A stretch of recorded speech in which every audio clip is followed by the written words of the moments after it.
सम्पूर्णमा नमस्ते। आज फेरि पनि तपाईहरुको लागि म आफ्नो युट्युब च्यानलमा यो manufacture of nitric acid by Ostwald प्रोसेसको भिडियो बनाइरहेको छु र खास गरी यो कक्षा 11 को विद्यार्थी भाइ बहिनीहरुको लागि फलदायी हुनेछ र लाभदायक हुनेछ। अब यसमा हाम्रो टपिक रहेको छ manufacture of nitric acid by Ostwald's process. भनेको ओस्टवाल्स प्रोसेसबाट हामी कसरी नाइट्रिक एसिड को उत्पादन गर्ने म्यानुफ्याक्चर गर्ने र यसको प्रिन्सिपल छ। यहाँ मैले लेखिदिएको छु कोर्समा प्रिन्सिपल है।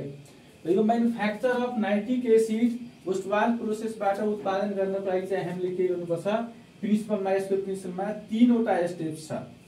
पहिलो स्टेप रहेको छ oxidation of NH3 to NO भनेको एमोनियाको अक्सिडेसन नाइट्रिक अक्साइडमा। अब एमोनियालाई हामी नाइट्रिक अक्साइडमा कसरी अक्सिडाइज गर्ने हो त भन्दाखेरि जब हामी एमोनियालाई, यहाँ छ एमोनिया NH3 भनेको एमोनियाको मोलिकुलर फर्मुला हो, यसलाई चाहिँ अक्सिजनसँग यो 1:8 को अनुपातमा है, 1 भाग एमोनिया र 8 भाग अक्सिजन 1:8 को अनुपातमा जब यसलाई हामी हिट गर्छौं प्लेटिनम र रुडियम क्याटालिस्टको उपस्थितिमा, प्लेटिनम र रुडियम चाहिँ हामीले कति लिनुपर्छ त भन्दाखेरि 9:1 को अनुपातमा लिनुपर्छ। जस्तो 1 ग्राम हामी प्लेटिनम लिन्छौं, 9 ग्राम प्लेटिनम लिन्छौं भने 1 ग्राम हामीले रुडियम लिनुपर्छ र यो मिक्सचरलाई चाहिँ तताउनु पर्छ कतिमा त भन्दाखेरि 850 डिग्री सेन्टिग्रेड टेम्परेचरमा र 5 atm प्रेसरमा। यो रिएक्सन कन्डिसन हामी प्रोभाइड गरिसकेपछि यहाँ चाहिँ के बन्न जान्छ त, यो एमोनिया जुन छ त्यो अक्सिडाइज भइहाल्छ नाइट्रिक अक्साइडमा, वाटरमा र यसले चाहिँ 215 किलो क्यालोरी हिट एनर्जी पनि यहाँ दिन्छ। It means this reaction is exothermic reaction. अब यसलाई हामी ब्यालेन्स गरिदिने हो। ब्यालेन्स गर्दाखेरि यहाँ 4 राखेर यहाँ 4 राखेपछि यो ब्यालेन्स भइहाल्छ। त्यसै अब यहाँ 5 राख्यो यहाँ 6 राख्यो, यो ब्यालेन्स भइहाल्छ है। अब अर्को स्टेप हाम्रो रहेको छ oxidation of nitric oxide to nitrogen dioxide. अब नाइट्रिक अक्साइडको मोलिकुलर फर्मुला NO भयो र नाइट्रोजन डाइअक्साइडको मोलिकुलर फर्मुला NO2 भयो। अब यसलाई चाहिँ हामी के गर्यो भने यहाँ जुन बनेको नाइट्रिक अक्साइड छ त्यसलाई हामी पहिला कुल गरिदिन्छौँ है। कुल गरिदिन्छौँ कतिमा, 50 देखि 100 डिग्री सेन्टिग्रेडमा कुल गरिदिन्छौँ। अनि त्यसपछि चाहिँ एयरसँग रिएक्सन गराउँदाखेरि एयरले चाहिँ, एयरको अर्थ के हुन्छ त अक्सिजन है, अक्सिजनले चाहिँ के गरिदिन्छ नाइट्रिक अक्साइडलाई नाइट्रोजन डाइअक्साइडमा कन्भर्ट गरिदिन्छ। फेरि यसलाई ब्यालेन्सिङको लागि यहाँ NO को अगाडि भनेको नाइट्रिक अक्साइडको अगाडि 2 राखिदिन्छौँ र नाइट्रोजन डाइअक्साइडको अगाडि 2 राखिदिन्छौँ। यसरी गर्दाखेरि ब्यालेन्स भइरहेको छ। 2टा नाइट्रोजन यहाँ छ, 2टा नाइट्रोजन यहाँ छ, अक्सिजन 2 र 2 4 भयो, यहाँ 2 टा 4 भयो। यसै गरी चाहिँ अब लास्ट स्टेप रहेको छ oxidation of nitrogen dioxide to nitric acid है। अब यहाँ नाइट्रिक एसिडको फर्मुला के हुन्छ भन्दाखेरि यो HNO3 हुन्छ, यो HNO3। अब यहाँ हेर्नुहोस् यहाँ के छ त oxidation of NO to HNO3 है। यहाँ के भयो भने oxidation of nitrogen dioxide to nitric acid. अब यहाँ बनेको जुन यो नाइट्रोजन डाइअक्साइड छ यसलाई हामी वाटरबाट एब्जर्ब गरायो भने वाटरले यसलाई एब्जर्ब गर्छ in the presence of air, एयरको उपस्थितिमा। अनि यहाँ चाहिँ के भइहाल्छ यो नाइट्रोजन डाइअक्साइड अक्सिडाइज भइहाल्छ नाइट्रिक एसिडमा। र यसरी चाहिँ यो ओस्टवाल्स प्रोसेसबाट हामी यो 3टा स्टेपद्वारा नाइट्रिक एसिड म्यानुफ्याक्चर गर्न सक्छौं, उत्पादन गर्न सक्छौं। अब यो धेरै इम्पोर्टेन्ट छ। यसबाट एउटा लङ क्वेशन चाहिँ अब आउँदो टर्मिनल र फाइनल एक्जामिनेसनमा पनि सोध्छ है।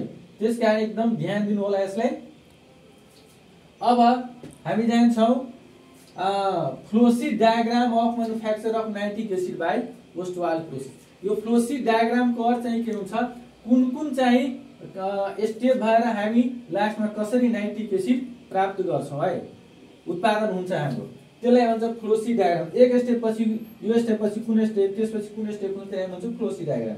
त यहाँ यो अब हेर्नुस् यहाँ छ ड्राई एयर, एट भनौँ ड्राई एयर को अर्थ चाहिँ के भयो त ड्राई अक्सिजन है।